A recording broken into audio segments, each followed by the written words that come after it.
സന്നിധി തന്നിൽ നായക എന്നും.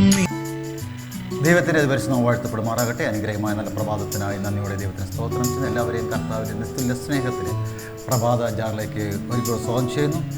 ഇരുട്ടിൽ കേൾക്കുന്നു എന്ന വിഷയത്തെ ആസ്പദമാക്കിയാണ് വെളിപാട് പുസ്തകം 2-ാം അധ്യായം 17-ാമത്തെ വാക്യം ഇങ്ങനെ പ്രതിപാദിക്കുന്നു: ആത്മാവ് സഭകളോട് പറയുന്നതെന്ന് ചെവിയുള്ളവൻ കേൾക്കട്ടെ. ജയിക്കുന്നവന് ഞാൻ മറഞ്ഞിരിക്കുന്ന മന്ന കൊടുക്കും. ഞാൻ അവന് വെള്ളക്കല്ലും ലഭിക്കുന്നതല്ലാതെ ആരും അറിയാത്തതും ആ കല്ലിന്മേൽ എഴുതിയിരിക്കുന്നതുമായ പുതിയ പേരും കൊടുക്കും. ഇവിടെ പ്രതിപാദിക്കുന്നത് നമുക്കറിയാം, മൂങ്ങ രാത്രി കാലങ്ങളാണ് ആഹാരം ഇര തേടുന്നത്. അവയുടെ ചെവി വ്യത്യസ്തമായ രീതിയിലാകുന്നു ദൈവം നൽകിയിരിക്കുന്നത്. എന്തുകൊണ്ടെന്ന് ചോദിച്ചു കഴിഞ്ഞാൽ, ചെറിയ ശബ്ദം പോലും അതിന് ഇരുട്ടത്ത് തിരിച്ചറിയണം, അതിനു വേണ്ടിയാണ്. അപ്പോൾ ഇരുളിൽ ഓരോ കാര്യങ്ങളും വ്യക്തതയോടുകൂടെ മനസ്സിലാക്കണം എന്ന് ദൈവം നമ്മോട് പറയുന്നുണ്ട് തിരുവചനത്തിൽ കൂടെ. ഈ പെർഗമോസ് സഭയിലെ ജനങ്ങളുടെ ജീവിത രീതി വളരെ അനുഗ്രഹപൂർണമായിരുന്നുവെങ്കിലും അവർ ആയിരുന്ന സ്ഥലങ്ങൾ പാപങ്കലമായിരിക്കുന്ന ഒരു പ്രദേശമായിരുന്നു. അവിടെ നിക്കലോവ്യ തെറ്റായ ഉപദേശങ്ങൾ കൊണ്ട് ജനങ്ങളെ തെറ്റായ രീതിയിൽ നയിക്കപ്പെടുമ്പോഴും പെർഗമോസിൽ ഒരു വലിയൊരു സമൂഹം ദൈവത്തിൻ്റെ വചനം ആഴത്തിൽ പഠിച്ച് ഈ അന്ധകാര പ്രവർത്തനങ്ങളെ ദൂരീകരിച്ചുകൊണ്ട്, അല്ലെങ്കിൽ നിക്കലോവ്യയുടെ ഉപദേശങ്ങളെ തള്ളിക്കളഞ്ഞുകൊണ്ട് അവർ ദൈവവചനങ്ങൾ ആഴമായി പഠിക്കുവാനും ദൈവത്തിൻ്റെ നിലനിൽക്കുവാനും അവർ തയ്യാറായി മനസ്സിലാക്കാൻ സാധിക്കുന്നുണ്ട്. ദിനംതോറും അവർ തിരുവചനങ്ങളെ ആഴത്തിൽ പഠിച്ചുകൊണ്ടേ ഇരുന്ന് മനസ്സിലാക്കാൻ സാധിക്കുന്നു.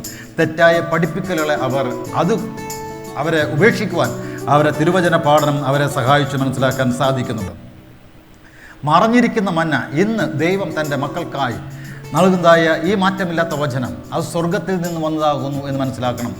മന്ന ഇസ്രായേൽ ജനങ്ങൾക്ക് മിസ്രൈമിൽ നിന്നും പാലായനം ചെയ്യുന്ന സമയത്ത് മരുഭൂമി നൽകിയതായ സ്വർഗത്തിൽ നിന്നുള്ള ആഹാരമാകുന്നുവെങ്കിൽ, ഈ നാളുകളിൽ നമുക്ക് നൽകിയിരിക്കുന്ന സ്വർഗത്തിൽ നിന്നുള്ളതായ ആ മന്ന കർത്താവായ യേശു ക്രിസ്തു തൻ്റെതായ മാറ്റമില്ലാത്ത വചനങ്ങളും പ്രത്യാശയുടേതായ കിരണങ്ങളും നമുക്ക് നൽകുന്നുണ്ട്.